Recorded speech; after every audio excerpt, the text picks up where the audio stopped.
Good evening. This is a little bit participatory, so you can say good evening back to me. Thank you. We've heard from David Trone, and he is unable to be with us tonight. We've rearranged some of our questions so that they fit our new format without him. We're sorry that he is not with us. Good evening and welcome to the Maryland Congressional District 6 Forum, sponsored by the League of Women Voters of both Frederick County and Washington County. I am Sarah Matthews, co-president of the Frederick County League of Women Voters. A couple of housekeeping issues. The restrooms are out this door and right around the corner. So if you need to go there, that's where they are. The League of Women Voters is a trusted, nonpartisan political organization that neither supports or opposes any political party or political candidate. Our members do the hands-on work to safeguard democracy. While we never endorse a candidate, we are directly involved in shaping the important issues to keep our communities strong. The League places an emphasis on voting. Voter registration drives, registration in high schools, and efforts to streamline voter registration laws are all a continuing part of League activities. The League wants everyone to vote and to be confident that their vote will count, but also wants voters to be informed. Thus, the purpose of such a meeting as tonight. Voting is an essential step in the process of democracy. In exercising our choice for elective office, we affirm our faith in the democratic process. Throughout its 98-year history, the League has been a voice for sound government practices. This commitment will prevail in this century and beyond. Candidate meetings have been around almost as long as the League of Women Voters. In 1924, a small booklet published by the League of Women Voters suggested that we hold pre-election meetings and invite all candidates to speak, collect and give out nonpartisan information on candidates and issues, conduct candidate meetings as a service to the voters because it gives them a means of forming a first-hand judgment of the candidates, and as a service to the candidates because it gives them an opportunity to present their views to audiences of varied political affiliation. This directive and the reasonings have not changed through the years. Hundreds, if not thousands, of League candidate nights are held with each election. League debates are fair. They are unbiased. They are conducted for informational purposes without a hidden agenda and are controlled by principles of nonpartisanship. As you watch and listen to this debate, there are several things I want you to do. I want you to think ahead. Ask yourself which issues are most important to you. Are they really answering the question? Pay attention to how the candidates answer the questions. Are they specific, sincere, knowledgeable? Keep track of the topics. Are the candidates being asked about your priority issues? Are the questions fair and pertinent? And lastly, talk it out. Afterwards, talk about the forum with your friends and family. Did the forum sway your decision? Did you learn something new about the candidates' positions? All of these things will help make tonight's forum useful to both you and to our candidates. Thank you.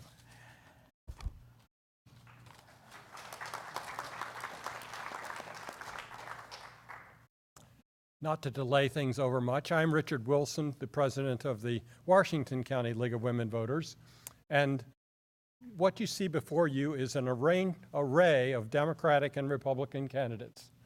There is a purpose in that arrangement.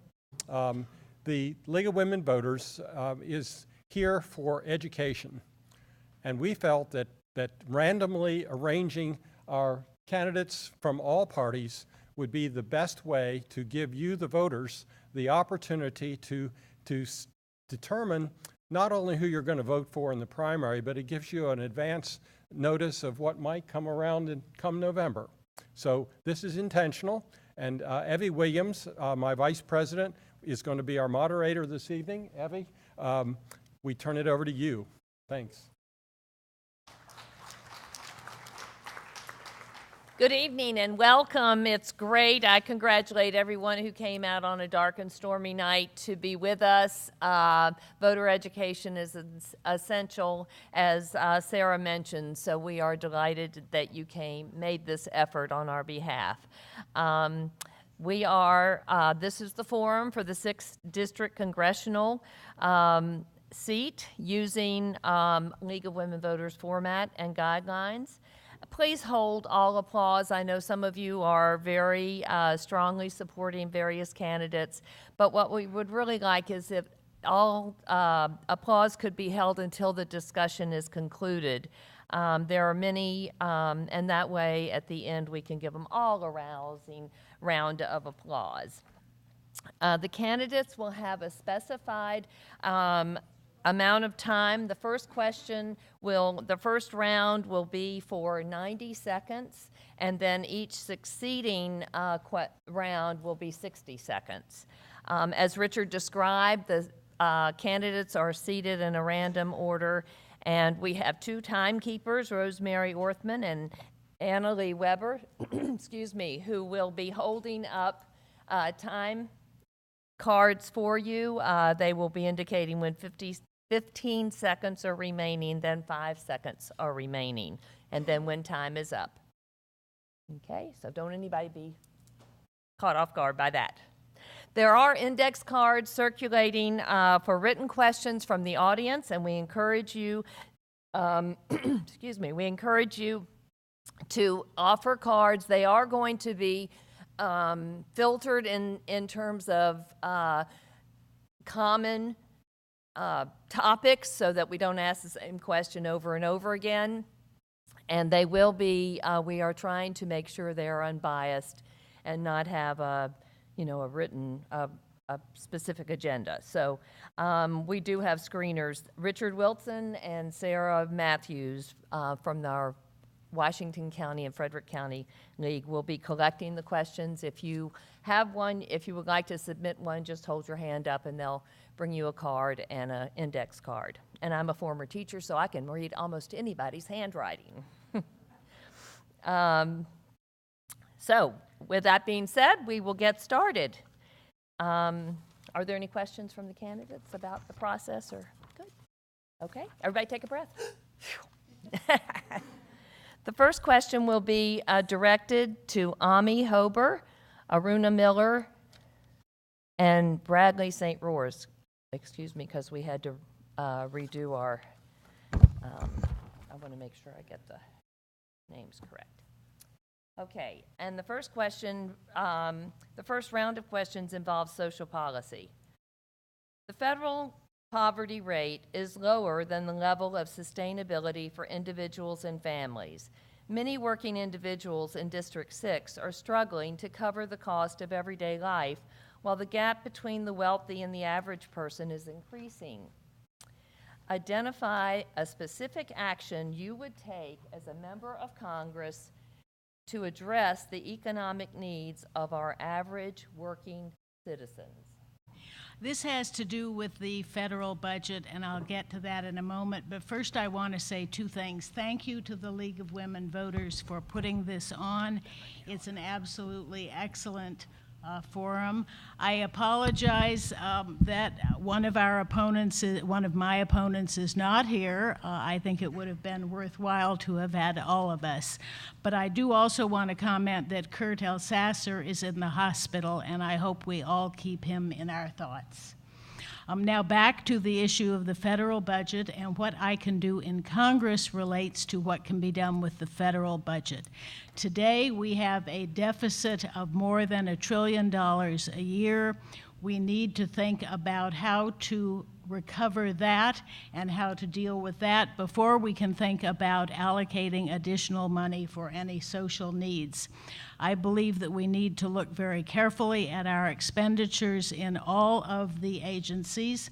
I did a great deal of expenditure review of the Department of Defense, particularly the Department of Army budget, when I was Deputy Undersecretary of the Army in the Reagan administrations, and I believe that cuts can be made if they are made carefully and that money can be reallocated to help the people in need. I do think that one of the other issues that can be handled in Congress is the authorization process. Today, of all the agencies in the government, only the Department of Defense goes through an authorization process every year, and all of them should. Thank you. Ms. Miller? Good evening, everyone. Thank you for taking the time to be here. My name is Aruna Miller, and I think one of the most important ways that we can improve income inequality to reduce that is, number one, we want to make sure that we raise the minimum wage, right? Right now, people across the nation are suffering because they're working multiple jobs just to stay above poverty level. So we need to increase minimum wage. Number two, we need to make sure health care is provided for every American across the nation. This is the number one reason Americans go into bankruptcy, because they cannot pay their medical bills. Number three, we need to make sure that we increase and strengthen unionization in our work. We need to make sure that collective bargaining is there to make sure workers have their rights. This is one of the main reasons why we have a middle class in America today. So these are some of the things that I'd like to work on. In addition to that, finally, is, of course, to make sure education is available to every American. And we have to reduce the college debt and eventually work towards making sure that our public education is quality.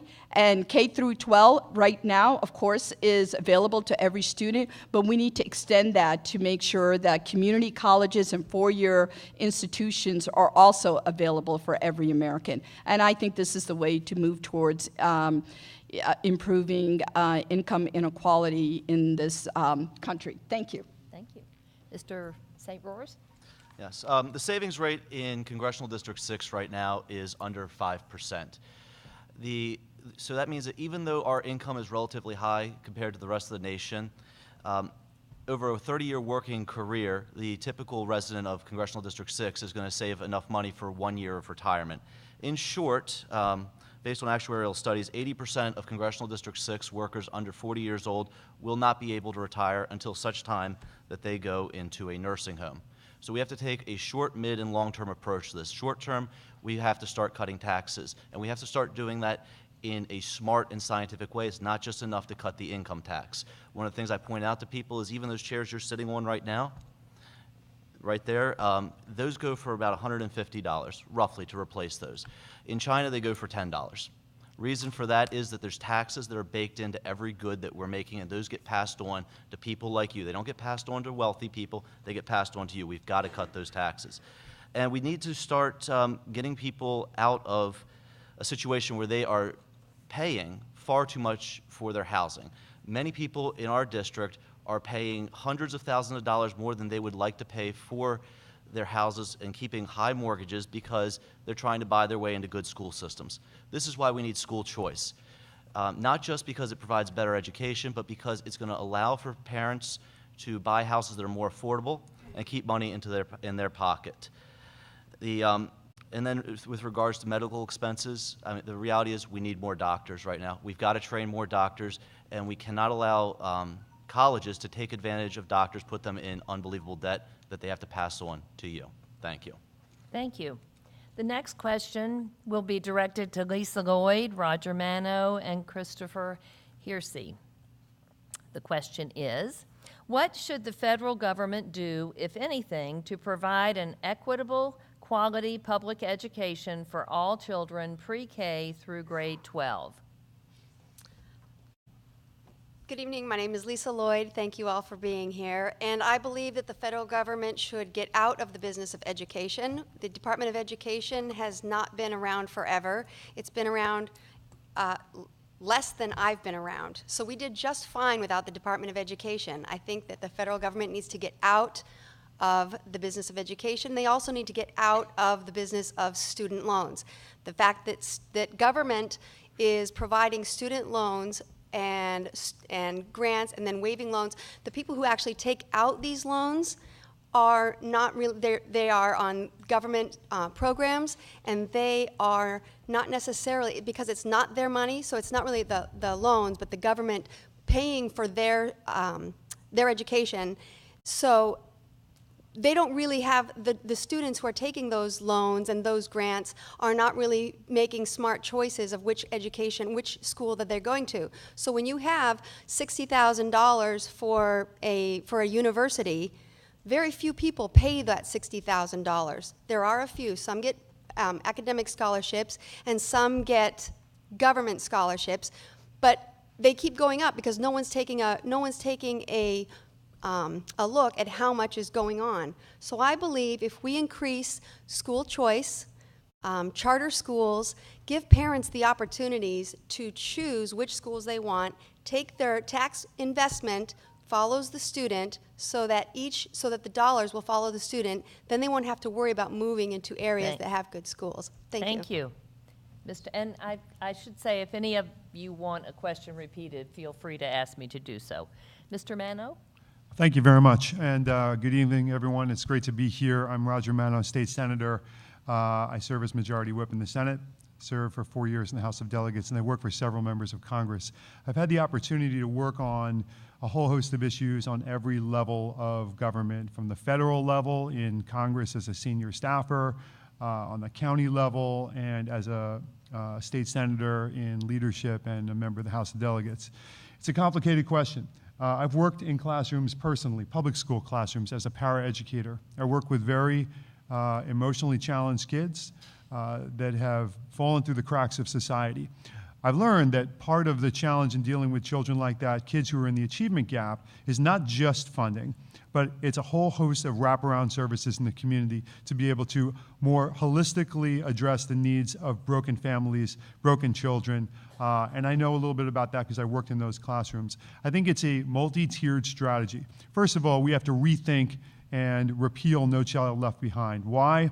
Because it's a one-size-fits-all strategy that drives kids to learn how to take tests instead of a holistic, warm, nurturing environment where kids need to learn. I was proud to author the Less Testing, More Learning Act, which we passed in Maryland last year, that limits instructional time to 2.2% of time in the classroom to learning how to take tests. It's a funding issue, it's a wraparound services issue, and we need people in those classrooms and in the highest levels of government who actually get it, who've worked with kids. Thank you. Mr. Hearsey? Thank you. I want to thank again the League of Women Voters for holding an event tonight and for y'all coming out. I know the weather's not great and parking was a little hard today. But so my name is Chris Hearsey. I'm a former aerospace executive, and I've worked in the space industry for over 12 years. And I've mentored students, I've talked to students, I've taught students, and it's hard to break into these tech jobs. And it's hard because a lot of young kids are not even prepared to take these tech jobs. And at the same time, there are many jobs that are not being taken to fill the retirements for electricians, for plumbers, for welders. These are jobs that we can start by having federal grants for public schools to allow folks to learn these trades in school, in high school, and in community college. Not only to code, but also to fix things. You have software and hardware. Those are the two dominant aspects of our economy today. And if you can't participate in the American economy, then you can't find a job. You can't find an ability to find a career. It's just way too difficult. There's just not enough energy within schools to even motivate them. I mean, think about this. We've cut civics classes, we've cut economics classes. People are not prepared for today. And my job in Congress was to make sure that children are prepared today for the workforce of tomorrow. Thank you. The next question, again, because we had to kind of scramble things, will be directed to the next four participants, Andrew Duck, George English, Nadia Hashimi, and Chris Graves. And I think it's a question that we all have deep feelings about. What legislation will you support to prevent gun violence in homes, in schools, and other public places?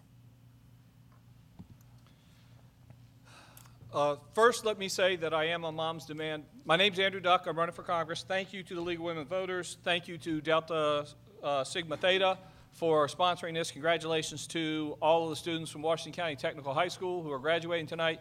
And I am a Mom's Demand Action gun safety certified candidate in terms of what we need to do in order to address gun safety in our country. We need to start with universal background checks.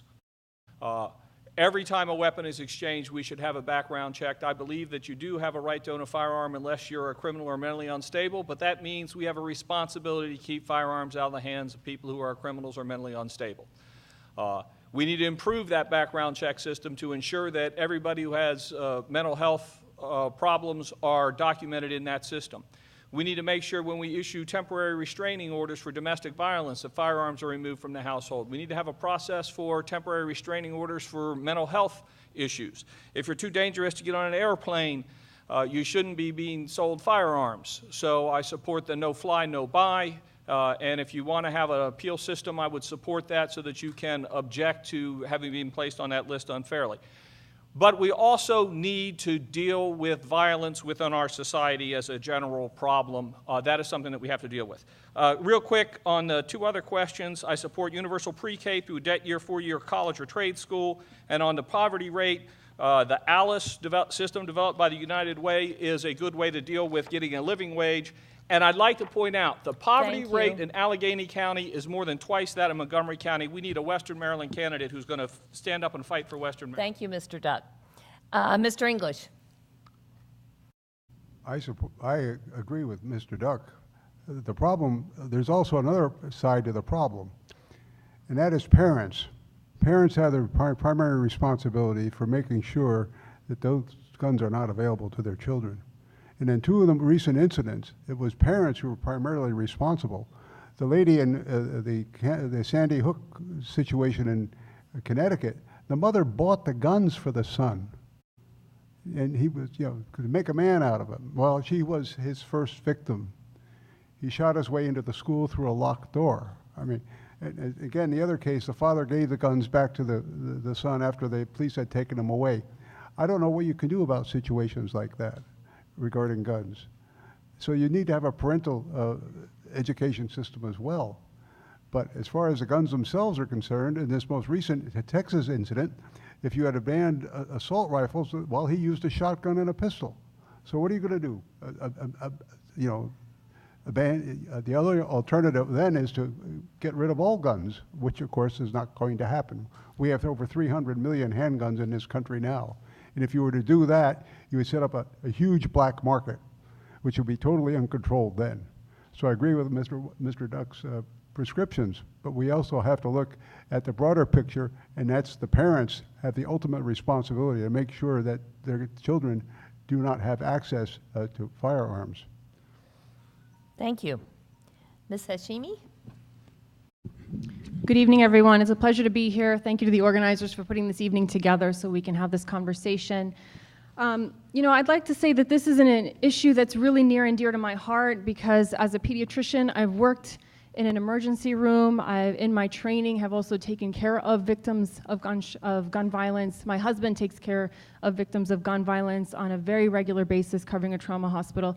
And we have 2 children who are in public school and 2 others who are on their way to public school. My 2 children in public school are doing lockdown drills and learning how to hide in their classrooms and blacking out the windows in case someone comes in and, as my daughter says, randomly starts shooting at us. So I do care about this issue, and I will refuse to take a defeatist attitude of saying that nothing can be done because there are just too many guns in this country. We need only look at other countries around the world to recognize that we have a problem. We have a problem that is a uniquely American problem, but that there must be a way out of this because other countries are not necessarily facing this same situation. So I agree with many of the proposals that have been brought up here today. But the first and foremost is acknowledging the problem. We've had a safety commission where Betsy DeVos today was saying that she's not going to take a look at the role of guns in school safety. But that's sticking your head in the sand. So yes to banning assault rifles, yes to expanding background checks and making gun ownership responsible, and funding the research that the Dickey Amendment now has been revised to allow us to do. Thank you. Mr. Graves. Do I have to turn this on? Hello? Okay. Hi, I'm Chris Graves by default. So I think the main problem that we have right now with gun violence is, yes, in answer to the question, I would think we do need to do something proactive about gun violence. The problem that we are facing is that we have very little data and very little research that has been done about the causes of gun violence and the effectiveness of the various proposed remedies. So the first order of business would be to start funding CDC, National Institute of Health, National Institute of Justice, to start doing that research so we can identify why gun violence happens in the first place and the effectiveness of the different remedies. One thing we do know about gun violence is that it is heavily concentrated in certain areas. A disproportionate amount of gun violence, gun homicides, occur in a very small number of neighborhoods in certain cities. And even more than that, it's even more concentrated than that in the sense that it's concentrated among certain groups that are prone to violence. And there's even one theory already that gun violence, because this is the way gun violence works, it spreads like a disease or a virus. But in any case, what I would say is let's start with the research. While we're working on the research, let's put in place certain common sense measures, such as licensing guns, gun use in the way of getting training and certification, universal background checks. Thank you. Thank you. Timers, may I ask you to make sure I can see the time too? And I apologize if it was uneven in that case. I'm trying to get it. Just make sure. Okay, thank you. Okay, the next round, and each participant will be given, each candidate will be given 60 seconds to answer the next round of questions. And we will start with Ms. Miller and Mr. St. Rohrs. Question on foreign policy.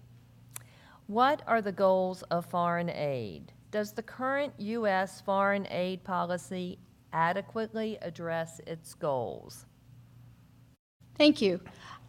So foreign policy, I think how we should approach it in the United States is just as much as we approach it from a military standpoint, we need to be just as aggressive in the humanitarian causes.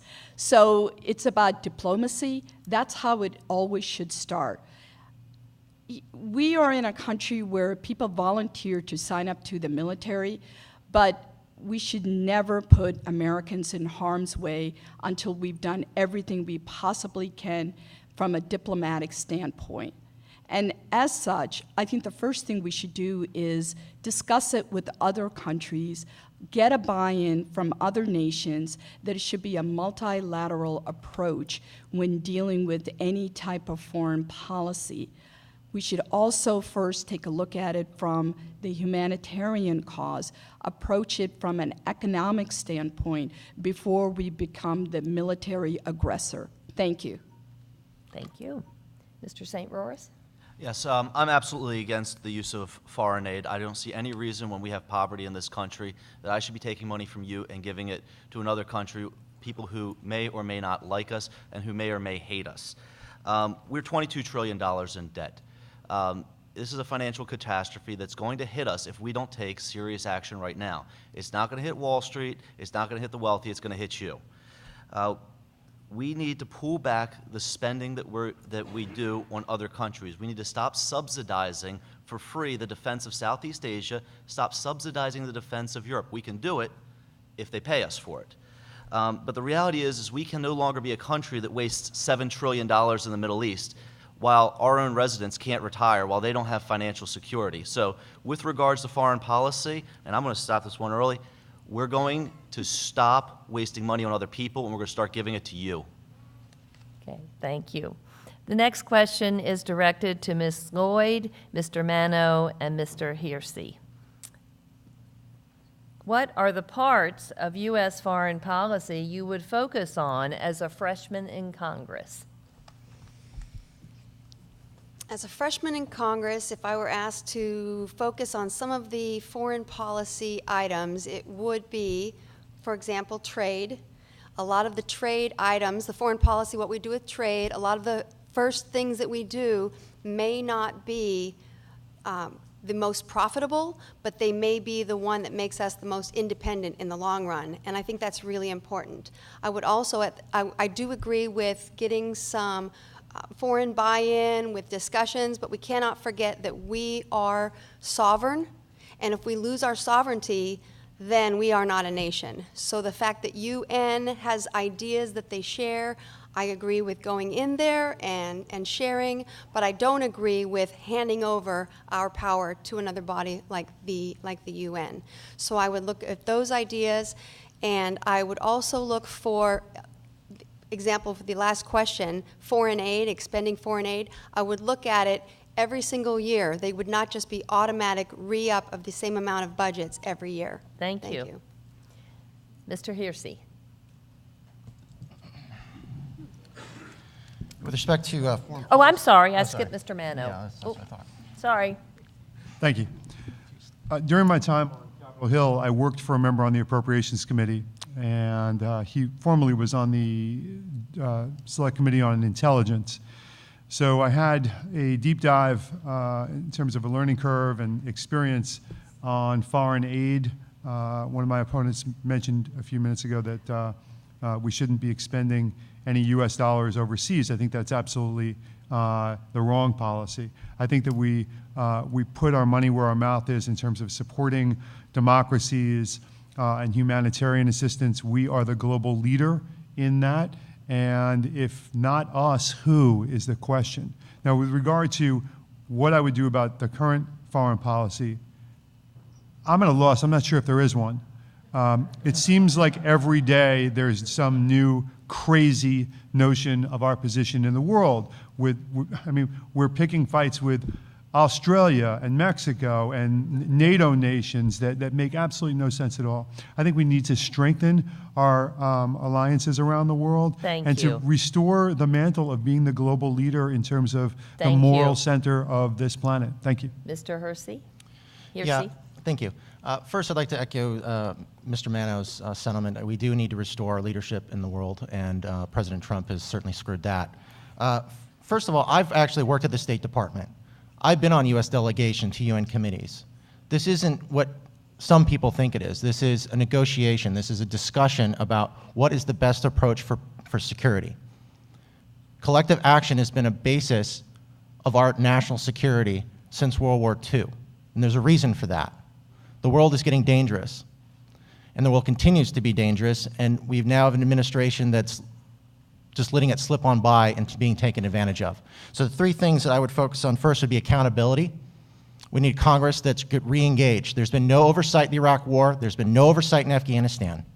Second, we need to recommit to the rule of law.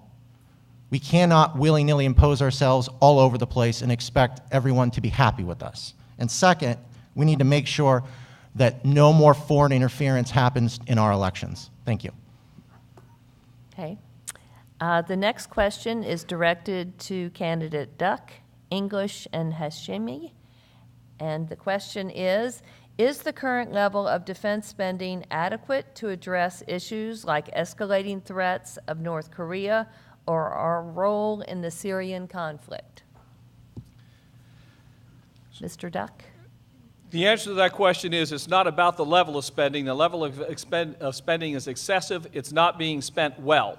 We need comprehensive defense acquisition reform to address where those dollars are going. Right now, it takes 10 years from the time you define a need before you actually get equipment fielded to the troops because of the excessive bureaucracy.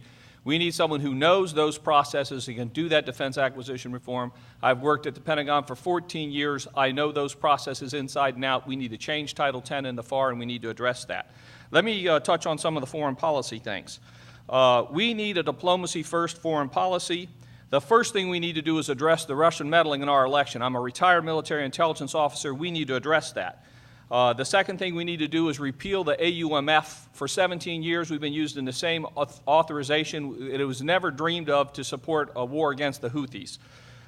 We need to repeal that and have them come back and justify every time they want to use military force. Third, North Korea. I'm a trained Korean linguist. We need to focus on that. And trade.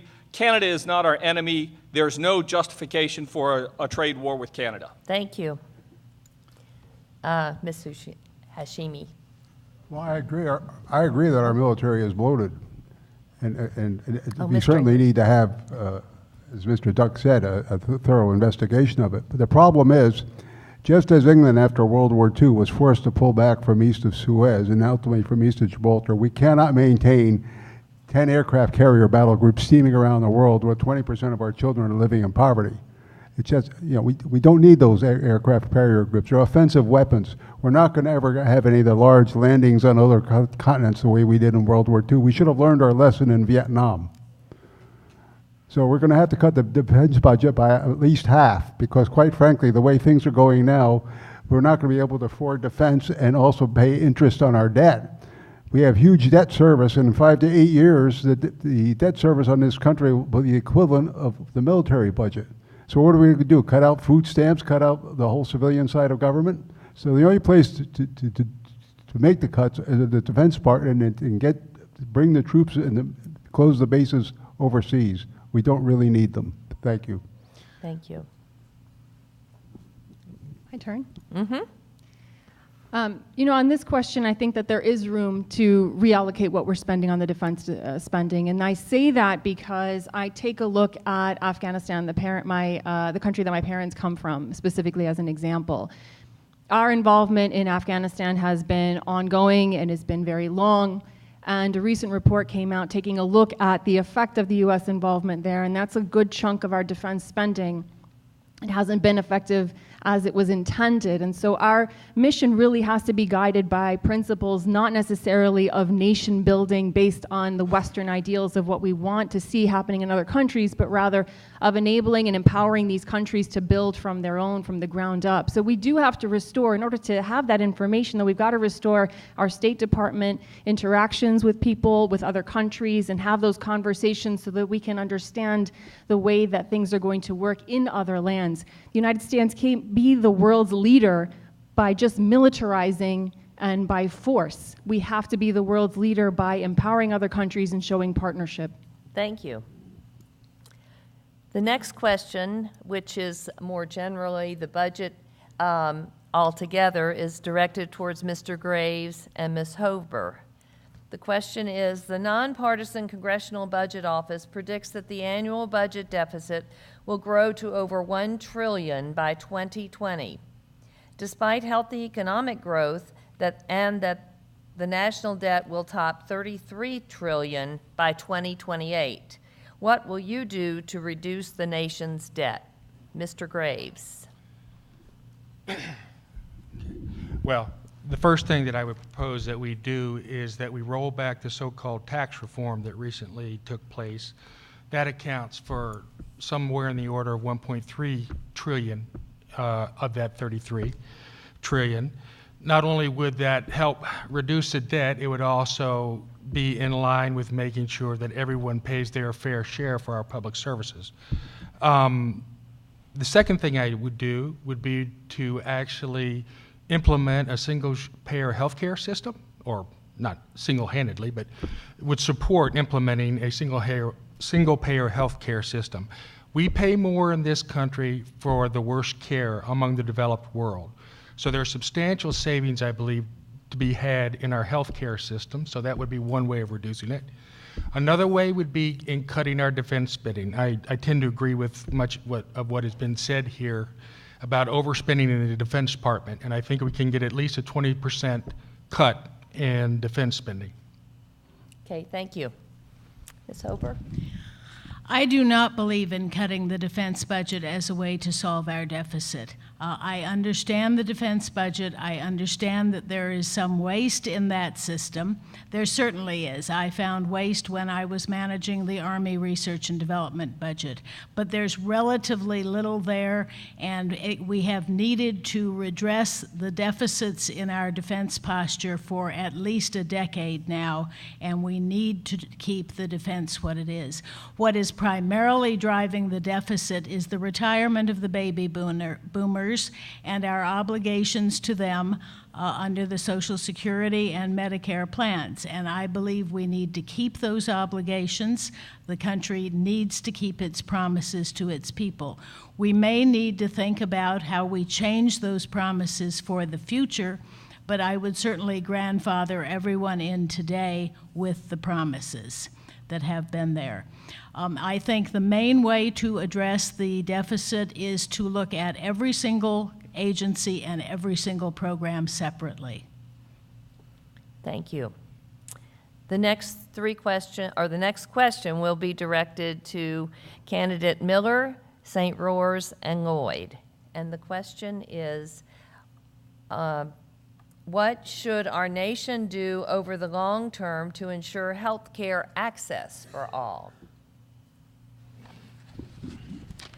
Okay, thank you for that question. So as I said earlier, the number one reason Americans claim personal bankruptcy is a result of unpaid medical bills.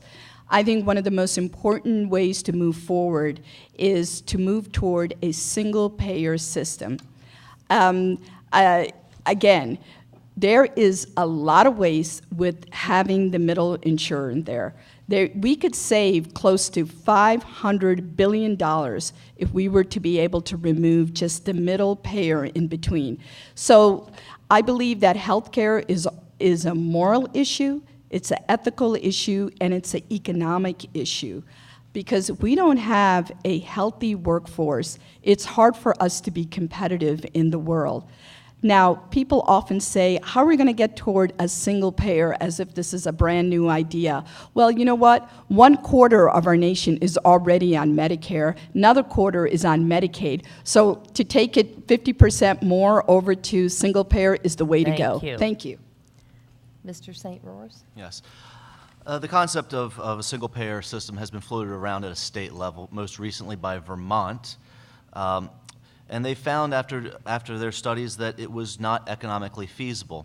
And the reason that this ends up not being feasible is that we haven't addressed long-term reasons for higher health care costs. First thing that we need to do is we have to fix our food supply. Obesity is causing more health care problems than almost anything in this country right now. So we have to fix our food supply. The next thing we have to do is, this is a long-term solution, but we have to end artificial barriers for medical professionals practicing in this country. Doctors make a lot of money here. I know some of them think they should earn more. I understand that. We all think that. But we have difficulty bringing in practitioners from abroad. We have to end the restraints on college education for doctors. We need to expand the education so that we have more providers to provide health care costs, or to lower health care costs. Thank you. Okay, Ms. Lloyd? So it was just mentioned that a lot of the fraud is in the middle insurance. I think I heard that. Being in the healthcare practice, I am in private practice, urgent care, and I volunteer with the uninsured, and I can tell you hands down the most fraud is in Medicare and Medicaid. The least amount of fraud is when an individual is aware of their bill and has to pay it. They make wise decisions, and they don't let something just go. They don't just buy things that they may not need. So by getting it back to the individual level, where every person has some skin in the game for their own insurance, we will increase the amount of effectiveness and efficiency. In order to do that, we also need to bring in transparency and competition so that we have private urgent cares, private practices, and they compete for your business so you can get the best amount of medical care for your money. Okay, Mr. Manno, we're going to include you in that. I'll repeat the question. What should our nation do over the long term to ensure health care access for all? When I was 6 years old, my dad died because he didn't have health insurance. We were poor. He was a carpenter. He had a 4th grade education. That left my beautiful, young, widowed mother and I in a terrible situation. I ended up living on the street. I was in a group home. I made it out of that mess with great social programs and a lot of grace. My whole career in government has been focused on creating a right in this country to a universal healthcare system, establishing a right, like every other large industrialized country in the world, to healthcare. I've been to Canada. I've spoken to members of parliament.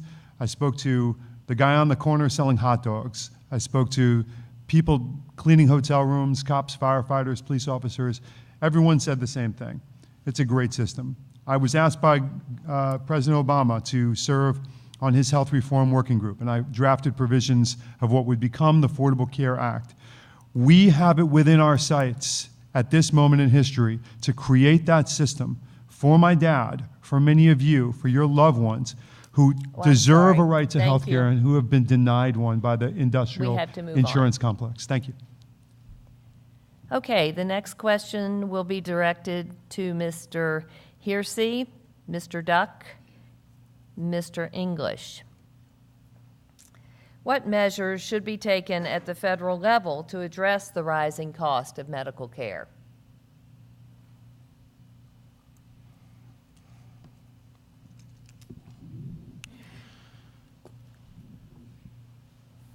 There are a few things I think we can address. First, certainly is reforming and expanding the Medicare process. I particularly like the Center for American Progress's Medicare Extra for All as a stepping stone towards getting greater rates of people insured. And this is something that's important to me. I have a similar story to Mr. Manno. Unfortunately, my father overdosed on opioids when I was 12 years old after a car accident. And I ended up actually later in life in a group home after suffering an injury playing hockey. And I was in rehab for 6 months. And those medical bills stayed with me until I was almost 30. And I couldn't get insurance in college because I had a pre-existing condition. This is ridiculous. The cost first of healthcare certainly needs to be addressed. We need to reform it, and I think the ACA has provisions that states can take advantage of, waiver programs that I think we can get state by state, better fidelity, and better coverage. Thank you. Okay. Mr. Duck? To address the cost of medical care, the number one thing we need to do is pass House Bill 676, Medicare for All.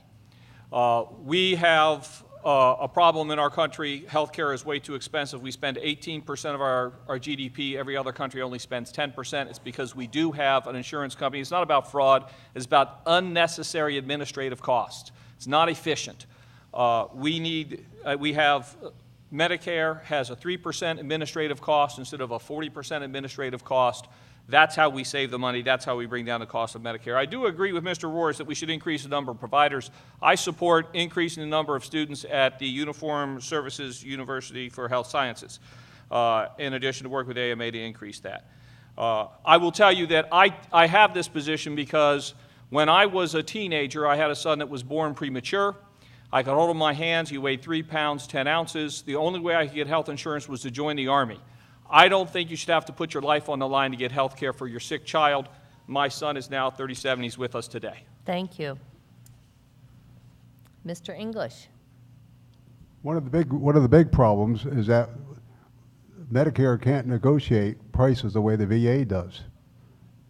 It was set up directly under that policy because that's the only way the Republicans would support it. I had an operation a year ago this past April, a carotid artery surgery, relatively simple procedure, $60,000 for one night in the hospital. Outrageous. Until we can control costs, until the government can negotiate costs, Medicare for All is a great idea, but we have to be able to put some kind of cost control on it, because if we extend it to everybody, God knows, how could we afford it? So that's the basic problem. The private sector cannot provide health care on a competitive basis. It's just like education. It's a necessary good, and the government's going to have to run it. and if necessary, open up VA hospitals and take the homeless in. We just can't allow the private sector to not provide health care the way it's doing now. Okay, thank you. The next question will be directed to Ms. Hashimi, Mr. Graves, and Ms. Hoper. Okay, and the question is, in building a vibrant U.S. economy, what would you emphasize? Would you emphasize reforming tax policies, addressing income inequality, or something else? And we'll start with Ms. Hashimi. So I think the way that we build our national economy is by making sure that on a local level our economies are healthy as well. Now, as a small business owner, I've grown up in a small business. My parents owned a deli, and that was a really incredible way for them to go from being people who walked into this country with little to nothing in their pockets, but with a whole lot of grit and with a lot of belief in the American dream, and very quickly become small business owners who then empowered people around them and created jobs for people around themselves. And they've now retired about 2 years ago, and I've been putting them to work ever since. But what they've been able to do, many other members of my family were similarly able to do. And I think in so many of our communities, we are losing those small businesses because they're giving way to larger corporations that are coming in and providing minimum wage jobs without a lot of benefits, and then draining a lot of that wealth right out of our local economies and not doing much for those communities as well. And so that's going to feed back into the jobs, the empowerment of people, and our larger economy. Thank you. Mr. Graves? Yeah. Given the shortness of time, I'll just kind of list what I would focus on. The first thing would be reversing the tax reform. We need a tax structure where everybody, including the wealthiest among us and the large corporations, pay their fair share. I would then focus on programs to, and I have some ideas about that, but again, short time, create good paying jobs that have futures. I would want to put in place or work with other people to put in place a single payer healthcare system, as I've already said.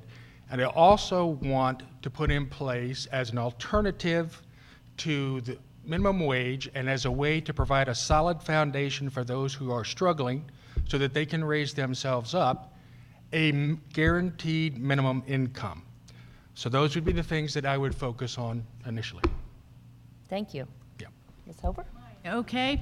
I am a supporter of small business. I have founded my own small business about 24 years ago, have been extremely successful with it. I understand how to grow a small business, one client, one job, one day at a time. This is something that I think is the economic engine of our country. One of the issues down in Montgomery County, not quite so much here, is that Montgomery County has stifled its growth of small businesses. They've only had a net of 6 increased businesses in the last 5 years. The other things that hamper small business growth are the health care insurance. That's a major problem, and one thing I would do with the current tax plan is I would change the minimum number of employees that is required before you come subject to the regulations of the healthcare system. The third thing that I would do is work on changing the education system to educate for jobs of the future, particularly in community colleges such as this. Thank you. Thank you. Okay, now we have audience questions, and we're just going to kind of go down the row with those. The first question will be, again, Ms. Hober, Ms. Miller, and Mr. Rohrs. Areas of both Frederick and Washington County recently experienced disastrous flooding. What do you believe should be the federal government's role in assisting with flood recovery and recovery efforts for other natural disasters? Okay, I'll start that one out because I went and toured the flood areas in both Frederick County and Washington County about a week and a half ago. I did notice, by the way, that the current congressman was not there. I think that the primary role for the federal government is to be the source of recovery funds, of recovery expertise. I believe that both areas were considered disaster areas, and that we will be getting federal grants here in Maryland to help with the recovery. I'm pleased with this, and I will continue to pay attention to any disasters in CD6 when either now or when I am elected. I care about the people here, and one of my ways of showing it is to get out and see the problems that they are suffering. Thank you. Thank you. Ms. Miller? Thank you. So as a Maryland State delegate, we have done a lot of progress when it comes to infrastructure improvements. And most recently, we tried to pass the storm drain improvements, which was so-called the rain tax. We cannot politicize improvements that are absolutely necessary for the safety of our community. So at the federal level, we need to talk about investing in our infrastructure. In the 21st century, this is the way not only to protect our nation, to keep the people of our nation safe, to create jobs, but to keep us competitive in the global economy. So we need to invest in transportation, making sure our storm drains are up to par, making sure that we invest in our electrical grid, and closing the digital divide. These are the many different ways that we can continue to invest in our infrastructure. Thank you. Okay. Mr. St. Rohrs? All right. After the disasters happen, it's often too late. But when a disaster like this strikes, this is where you put your political affiliations aside and you cut whatever deal is necessary to get the funds to your constituency so that they can recover and that they can have their economy back to where it was before. That's the first thing. You have to be willing to negotiate to cut a deal. There's no secret sauce to that. You just got to work hard and make the right deals. With regards to making sure that these issues don't happen long term, we've had flood insurance for a century. It's worked very well. However, recently, the actuarial tables have not matched what the actual risk profile was. So the important thing that we can do from a congressional level is make sure that there is oversight for the insurance programs so that there's enough money there that we don't have to have someone like myself go and cut a deal with the other members of Congress to take care of my people. Thank you. Okay, the next question will be directed to Ms. Lloyd, Mr. Manno, and Mr. Hersey.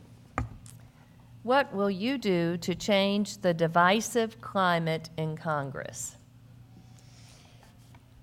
Considering it's been divisive, more so and less so, like a roller coaster since the country started. As we remember back with our forefathers, they were incredibly divisive back then. I don't believe that it will be fixed. I believe that there are a couple of different ideas, and that's the beauty of our country, and it kind of sways back and forth. And right now, we've had people that go in and vote, and right now, over the past, there was some people who go in and don't vote like they say they're going to vote. They run, they are elected, and then they go in and they change their minds. And so over the past 10 or 15 years, people have gotten frustrated with that, and they have voted for a Republican Congress, a Republican president. And so if I was to I would go and enforce or fight for the conservative values that the people that are voting for right now. And if the other side wants a seat at the table, they should come on and take a seat at the table. Okay. Mr. Manno? Could you repeat the question? The question is, what will you do to change the divisive climate in Congress? So I think we've been doing that in the Maryland legislature for a long time. In Maryland, in the state legislature, we have to pass a balanced budget every year, unlike Congress. It operates under continuing resolutions, CRs. It's highly, highly, highly toxic and partisan environment. And to get things done, I think you need folks who know how to make government work. I've spent my career doing that. I worked for 3 members of Congress.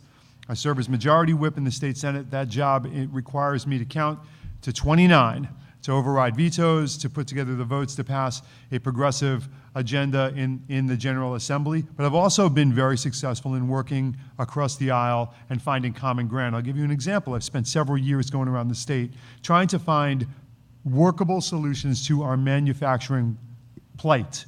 Why have all these jobs gone offshore or to right-to-work states? I work with George Edwards, Andrew Serafini, and Ron Young in Western Maryland to put together one of the most bipartisan bills in modern history. Mr. Hersey? I'm actually kind of disturbed by the question itself because the divisiveness is arisen because politicians have picked who they want to elect them. Or you have gerrymandering on one hand, but then you have a second problem. When Congress capped the number of seats in the House of Representatives at 435, it was in the 50s, and the population of the United States is 1/3 of it now. Any one of us who wins this seat is going to have to represent about 750,000 people. That's insane to me when the founders originally thought 1 to 30,000, 1 to 50,000 was the appropriate level of representation. So what does that get us? That has gotten us more special interests, people buying politicians off, rigging the system, and not working for you. So increasing the number of seats will dilute that. Second, dealing with gerrymandering. So I support gerrymandering reform so that politicians aren't picking their voters. The voters are picking the politicians. And second, I worked in the Senate. And the Senate is becoming more and more divisive because, again, folks don't listen, and they don't listen to the voters. They listen to where the money's coming from. That needs to stop. Mr. English? Oh, I'm sorry. Mr. Duck. Am I still on this question, or is there a new question? It is a new question. I apologize. Okay. Sorry. I'd be happy to answer the last three questions. I'm sure. Everybody has great opinions about these, and I hate to cut you off, believe me. It's the old school teacher, four though. questions all related. I could answer. Okay. The next question will be directed to Mr. Duck, Mr. English, and Mr. Hashimi. Ms. Dr. Hashimi, I guess. Oh, goodness, please. What modifications to the Farm Bill do you support to help farmers in the 6th District? Do you support splitting off farm aid from immigration and food stamps in this spending bill? Mr. Duck, Mr. English, and Ms. Hashimi. So the first thing is we need to make sure that we get a farm bill, and this comes to the divisiveness and climate, the divisive climate in Congress. I don't support splitting it. I think the USDA food stamp program and support for our farmers should be tied together because they are two sides of the same coin. I think one of the things that we need to do on our farm bill is we need to make sure that the assistance that we're providing to farmers is going to family farmers rather than large mega corporation corporate farmers. So I would support putting caps so that you don't have corporations getting millions and millions of dollars of tax benefits, and instead we're supporting the family farmers that we should support.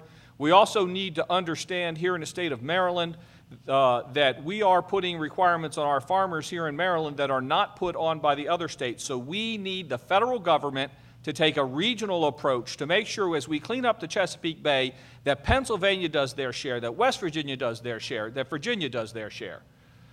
Thank you. Mr. English. I agree with Mr. Duck. There's also something else we ought to look at. In the High Plains part of this country, people can't make a living on the farms anymore. You can't make a living on a farm unless you have 1,000 acres and $1 million worth of machinery. And when you talk about pumping down the Ogallala aquifers, that needs to stop. That's short-sighted and it's economically suicidal. What we ought to do for the High Plains states is bring back the buffalo. The government create a great grassland reserve along the mountain central time zone border and put the wind farms up there. We need to have a long-range plan for agriculture. Kansas and western Kansas alone all these western states are being emptied out of people. Kansas has closed 7,000 post offices. You can't make a living on the High Plains anymore, and the federal government ought to take that into control and reallocate that land to what it should be. Grassland, buffalo preserve, and put the wind farms, the big wind turbines up there. Thank you. Thank you. Candidate Hashimi. There's a sort of something that's incongruous about the conversation, because on the one hand, we say that we absolutely need our farmland, we need the products that our farmers are giving us, that they're producing for us, and on the other hand, we also know that to be a farmer is almost an unsustainable profession in today's economy. And so we do need the protections for our farmland, because at the end of the day, we have a lot of food deserts. We have an incredible need in this country, and it is only our farmers that are going to be able to continue to produce what we all need in order to survive. They are also a very vibrant part of local economies and are able to provide green spaces, which also ties into the environmental protections that we need to be safeguarding if we're going to avoid things like the floods that we're seeing on such dramatic levels. So I think the first step is really taking a look at how the farming industry itself integrates with our environmental priorities and with our local economies and with our health status completely. Thank you. The next question is directed to candidate Graves, Hober, and Miller. What is the candidate's position on sanctuary cities? Mr. Graves, we'll start with you. Well, my position on sanctuary cities is pretty simple. I believe that cities, if you look at the Constitution, they are within their legal rights to choose to be a sanctuary city. So from that standpoint, I have no problem with cities establishing themselves as sanctuaries for immigrants that have come here illegally. Okay. Mine? Yes. Okay. I am in favor of immigration. My mother was a first-generation immigrant, and I am familiar with her having come into the country legally. As a matter of fact, I went to Ellis Island and looked up her papers one day just for fun. But I am not in favor of ignoring our laws. We do, in fact, have immigration laws, and I believe if we do not follow them, we are denigrating the basis of following all laws. I believe that illegal immigrants who are committing crimes and are therefore arrested should be turned over to ICE. I am a firm believer in actually taking that step if necessary. In terms of the DACA children, for example, I do think we need to develop ways in which they can stay, but I do not believe that we can simply ignore the actual laws in sanctuary cities. Thank you. Ms. Miller? Thank you. So of all the candidates here, I believe I'm the only immigrant to this nation. I came to this country when I was 7 years old from India, and I understand the challenges immigrants face when they come here, whether they come here legally or with an undocumented status. And apparently the GOP doesn't like my stance on what I believe that we should do in our state as far as protecting our communities. They passed out a mailer, I'm not sure if any of you received this, but it was basically my position on a bill that came through the General Assembly called the Trust Act. And the Trust Act basically says that local law enforcement should not be permitted to do the acts of immigration agents, right? We have scarce resources, so local law enforcement should be, working towards helping our communities. And when you take this trust away, basically you end up in a situation where immigrants feel uncomfortable telling police where perhaps, gangs are, and that is not good for our communities. Thank you. Okay. The next question will be directed to Mr. St. Rohrs, Ms. Lloyd, and Mr. Manno. Should foreign governments be allowed to buy political ads on social media? Why or why not? So we have currently no provisions to prevent someone from buying a political ad if it's done overseas. However, we should take action to make sure that there is little to no foreign influence in our elections. I think a big part of that is going to be to have a voter ID act that is done nationwide. With regards to foreign influence, much of the influence is not peddled directly through Facebook ads. Much of it is peddled through charitable foundations that have gone away from their original intent to be used by politicians as a slush fund for their families. We've seen that from the Republican side and from the Democrat side, where millions of dollars at a single time have been transferred to the charitable foundations of our elected officials, who then tend to vote the way those foreign governments would like. So, if I would ask you to look at anything when you're thinking about foreign influence, look at these charitable foundations. They are the biggest threat to our democracy today. Thank you. Ms. Lloyd? Yes, I do believe we should be able to buy ads on social media. I think that it is a free market and they are able to give prices and that are accessible. And when they close down the social media ad, then only the people who can afford TV ads get advertising. And a point of clarification, it said, should foreign governments be allowed to buy political ads? No. Why or why not? Because they have no business in our politics.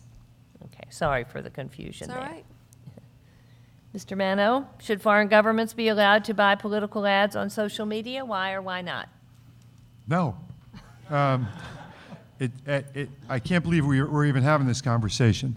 Not only should foreign governments not be allowed to buy ads in the United States to influence an election, they shouldn't be allowed to influence an election, which we now know that they can. We need greater scrutiny of our data on the internet, on Facebook, on Twitter, and on other social media. We need to hold those who would sell that data accountable under U.S. and international law. And we need to make sure that foreign nationals are not contributing to campaigns as they are in this race, right, illegally. That's a real issue. Thank you. The next question is directed to Mr. Hearsey, Mr. Duck, and Mr. English. Should there be more limits on U.S. corporations making contributions to political campaigns? Why or why not?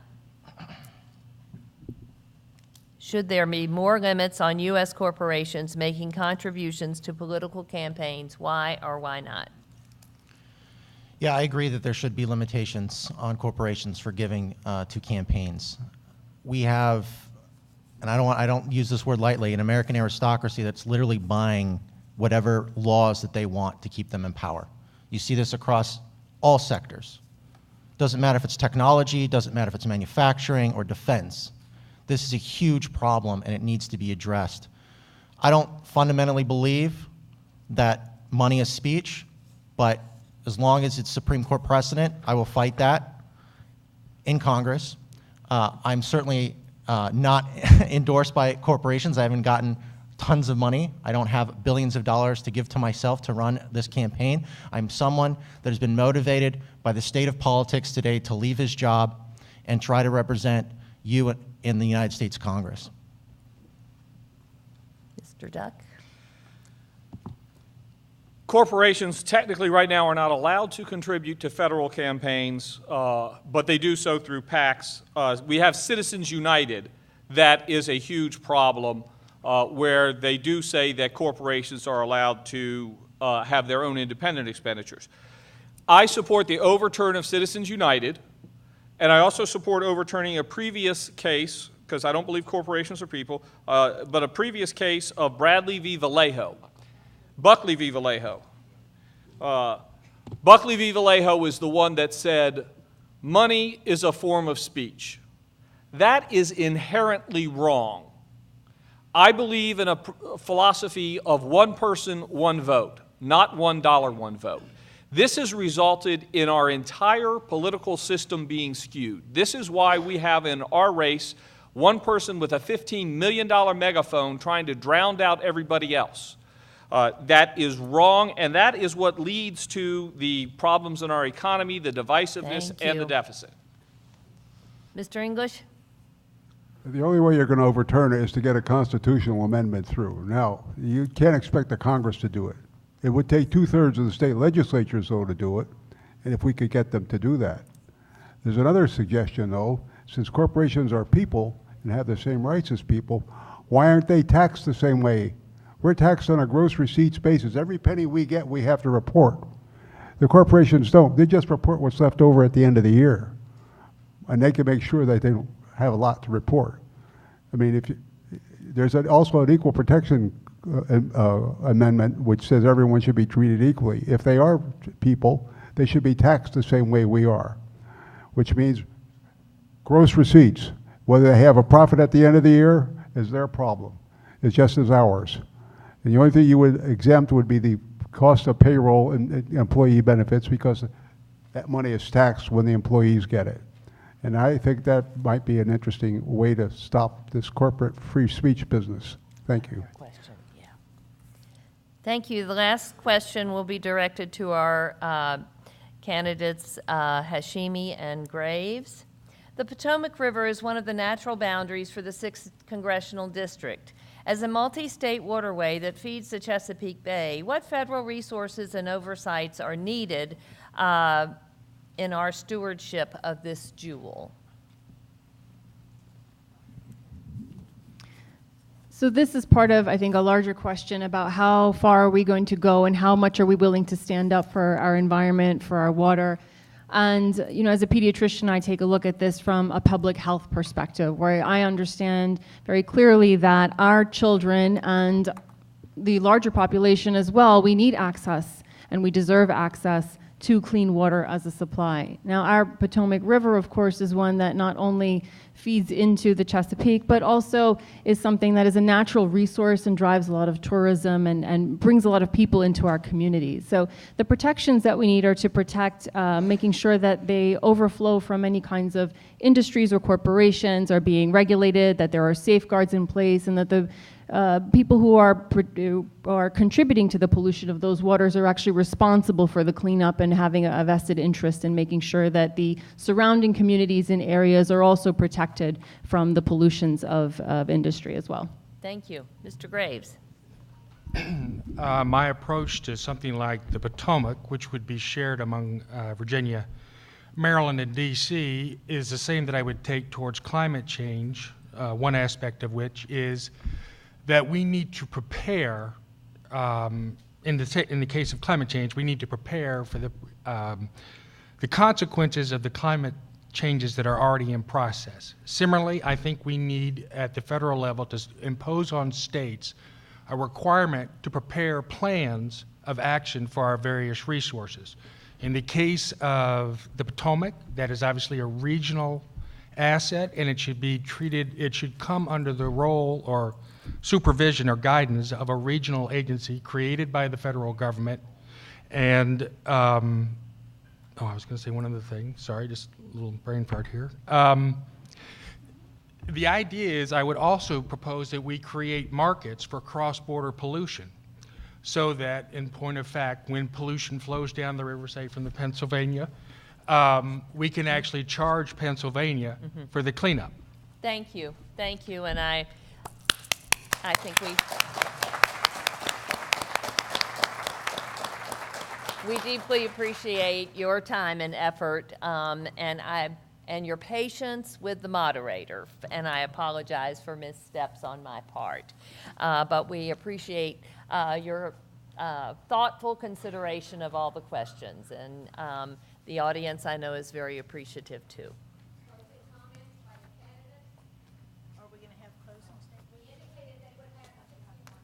Oh, okay. All right. I didn't know that. Thank you. I guess I should have read more closely. Okay, closing comments. All right. I am running for this district to represent the entire district. I have made a commitment to this district. I made it more than 3 years ago, and I have driven more than 50,000 miles to learn the district in depth, to hear all of your comments, to hear all of your concerns, and to address them. My commitment is that you will no longer be the forgotten Maryland, as you are sometimes termed. I will not forget you. I have been, one of my friends actually clocked me as being in Oakland last cycle 50 times during the campaign. And I will do that just like I walked the swollen rivers and the roads that had been washed out a couple of weeks ago. My commitment is that I will go to Washington and work with Governor Hogan to be an ally to Governor Hogan. He supports me in my campaign, and I support him.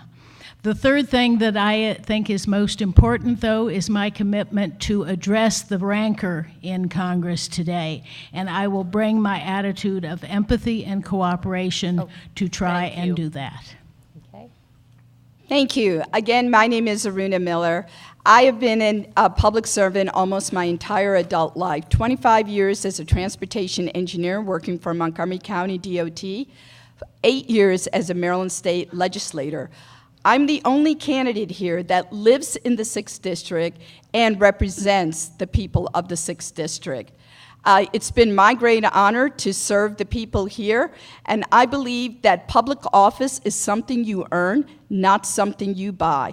The 6th District belongs to the people that reside here, and I think those are the people that get to elect who their next representative is.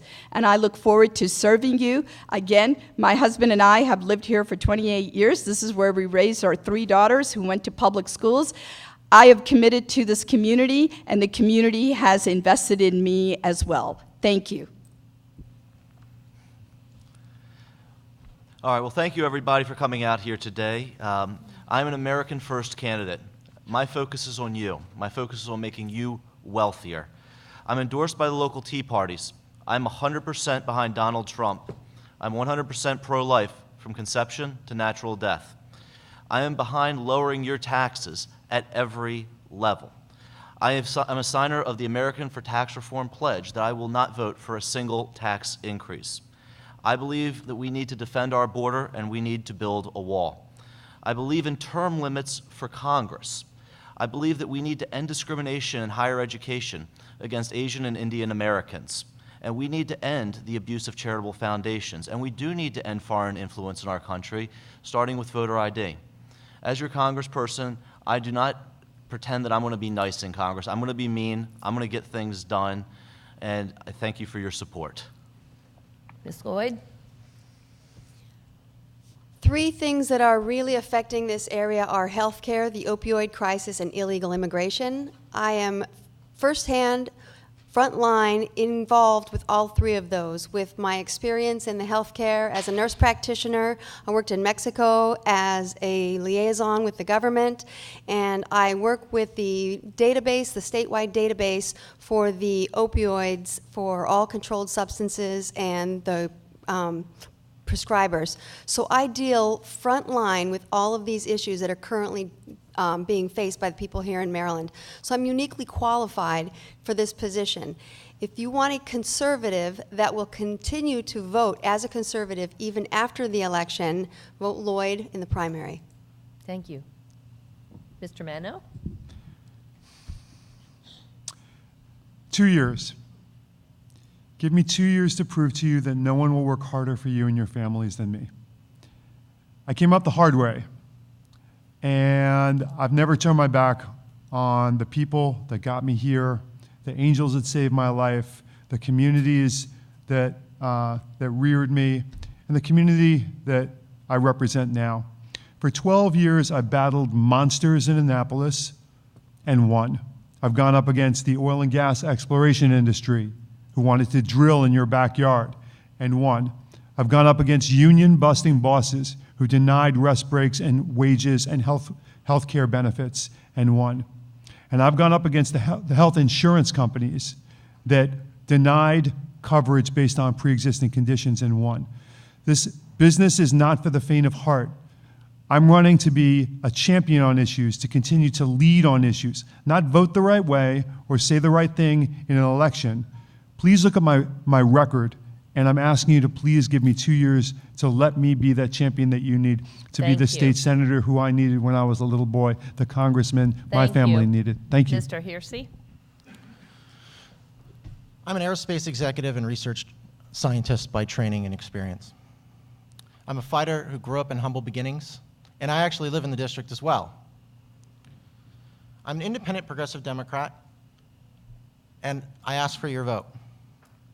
Violence, lies, bigotry, xenophobia, racism are not what make America great. Compassion, accountability, and integrity are the values we need in Congress. In Congress, I will uphold these values and work to make sure all of Western Maryland gets the resources they need. As I've mentioned, I'm someone that has intimately dealt with the opioids crisis. I've intimately dealt with our broken insurance markets, and I've had the experience both at the international level and as an executive to understand that balance, what we need here in Western Maryland. We need to grow jobs, we need to make sure that young people have opportunities and have the education to participate in our American economy. That's why on June 26th, I ask for your vote. Thank you very much. Thank you. Mr. Duck. I believe our country is in trouble, and I believe our political system is broken. It's been broken by big money and by political influence. And you can see it right here in this race where we have one candidate who's trying to spend $15 million to buy the seat and other candidates who also have millions of dollars to spend. You see a delegate who talks about income inequality but voted to give $6.5 billion in Maryland tax breaks to the richest man on earth. You've got a state senator who trades favors for political endorsements. You've got people who don't live in this district running to represent this district. I fought around the world for people to determine for themselves who their ruler should be. We need a candidate from the 6th District to represent the 6th District. I am the only candidate from Western Maryland. And if you look at the chart I've got, I have it out there on economic disparity, you'll see Western Maryland severely lags the rest of the state, particularly Montgomery County. I'm the best candidate to defend us against Russian meddling as a retired military intelligence officer. I'm the best candidate on the environment as someone who's actually been working to find a solution, and best on a number of other issues. Mr. English? Unlike the others, I'm not going to tell you how great I am. I'll just tell you, read my 25 brief issue papers. They're 1 to 3 pages in length. They're on the back of my little card. You can access them from my home page. I've already mentioned one about the High Plains Grasslands Preserve. The other problem, though, is all these wonderful things we're talking about, national health care, et cetera, where is the money going to come from? The federal government is running out of money. It will be bankrupt in 8 years. There'll be just two items in the budget unless we start running these budget surpluses, and that is the defense budget and interest on money that we've already borrowed. The whole civilian side of government will be priced out of existence. We can't continue the way we are. The one thing I learned as an economics student is that too much money getting into too few hands is what caused the Great Depression. We have a distribution of income and wealth today that was worse than it was in 1928. 10% of the people in this country own 90% of the wealth. Thank you. Ms. Hashimi? Thanks again for the opportunity to be here tonight. So I sit before you as a pediatrician. Again, my name is Nadia Hashimi.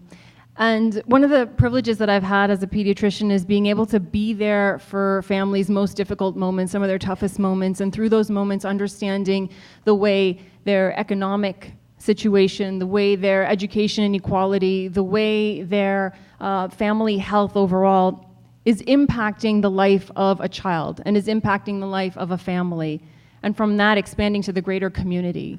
Now, these inequalities that we are facing in our communities have to be tackled head on, and they have to be tackled in a way where we're not putting political careers to the forefront, but rather we're putting people as our priorities.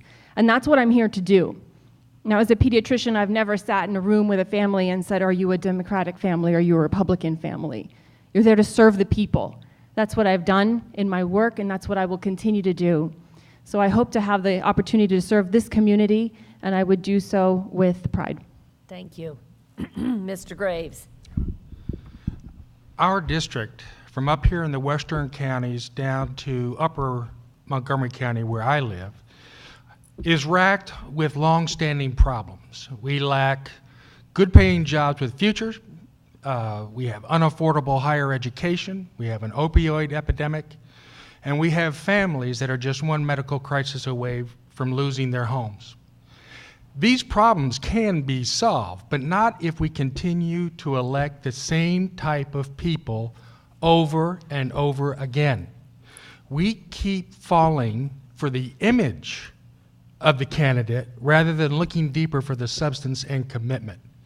So I would encourage you to take the time, use your native smarts, and look into and ignore, or look beyond the money, the slick ads, the cavalier promises, and the chicanery to determine the actual substance and character of the candidate. Thank you very much. And again, thank you.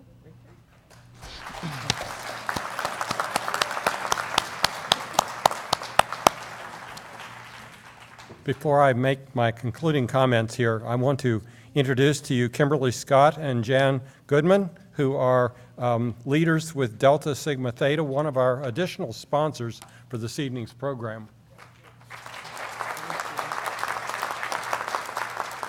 Good evening. On behalf of the Frederick County Alumni Chapter of Delta Sigma Theta Sorority Incorporated, we just wanted to say thank you for this opportunity to co-sponsor this event, to help share some information about the candidates, obviously, and so that you can be more informed about the decisions ahead that impact you and the issues that are important to you. So thank you for this opportunity. We appreciate it.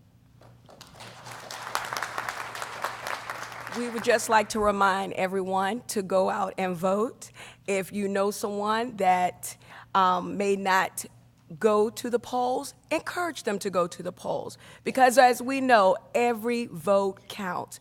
It is very important that we stay informed and that we do our part as a citizen of this great United States. So remember, get out and vote. Thank you very much, and thank you, candidates.